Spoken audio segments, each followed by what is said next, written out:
আসসালামু আলাইকুম ওয়া রাহমাতুল্লাহি ওয়া বারাকাতুহু। আপনি আপনার রবকে খুশি করতে চান না? আমরা অবশ্যই আমাদের রবকে খুশি করতে চাই। যদি খুশি করতে চান, সর্বপ্রথম আল্লাহর মাখলুকের উপকার করতে হবে। আল্লাহর মাখলুকের ক্ষতি করা যাবে না। মানুষ তো শ্রেষ্ঠ ইনসান। আপনি একটা পিঁপড়া, বিনা কারণে একটা পিঁপড়াকে মারবেন না। পানিতে পড়ে গেছে, এটাকে বাঁচিয়ে দেন। একটা বিড়ালকে খাবার দেন।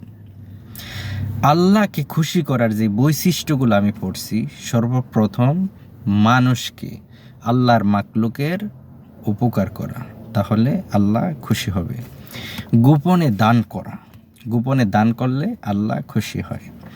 কাউকে ক্ষমা করে দেওয়া, আপনি যদি কাউকে ক্ষমা করে দেন, আল্লাহ রাব্বুল আলামিন কথা দিয়েছে আপনাকে আল্লাহ মাফ করে দিবে। কারোর প্রতি বিদ্বেষ না রাখা, ক্ষমা করে দেওয়া, এটা মুমিনের বৈশিষ্ট্য। 3 নম্বর হলো বেশি বেশি নফল ইবাদত করা, নামাজ পড়লে আল্লাহ খুশি হয়। সবুরকারী, যারা সবুর করতে জানে, আল্লাহ রাব্বুল আলামিন বলছে তাদের সাথে অবশ্যই আমি আছি, তাদের সাথে অবশ্যই আছি, তাদের প্রতি আমি সন্তুষ্ট, খুশি। সবুর করা। 4 নাম্বার হলো আপনার রাগ কন্ট্রোল করা। রাগ করা যাবে না। 5 নাম্বার হলো তাকওয়া।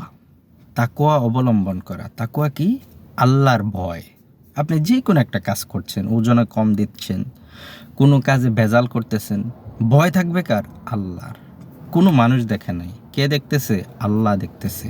ওই যে অন্তরে আল্লাহর ভয়, ওইটাকে বলা হয় তাকওয়া। তাকওয়া অবলম্বনকারী জান্নাতে প্রবেশ করবেই, আল্লাহ রাব্বুল আলামিন বলছে।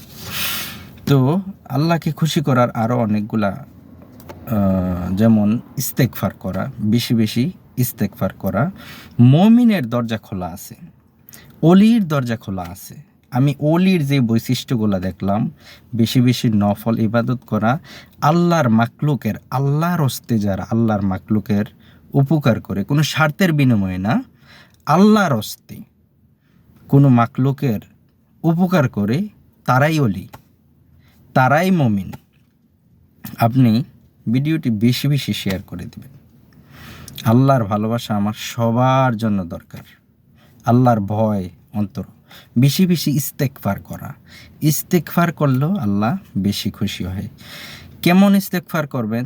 ইস্তেগফারের মধ্যে এই কথাটাও রাখবেন, ফাগফিরলি ফাইন্নাহু লা ইয়াগফিরু যুনুবা ইল্লা আনতা। হে আল্লাহ, তুমি ছাড়া গুনাহ ক্ষমা করার মতো আমার আর কেউ নেই। এই কথাটা বললে আল্লাহ খুশি হয়ে যায়।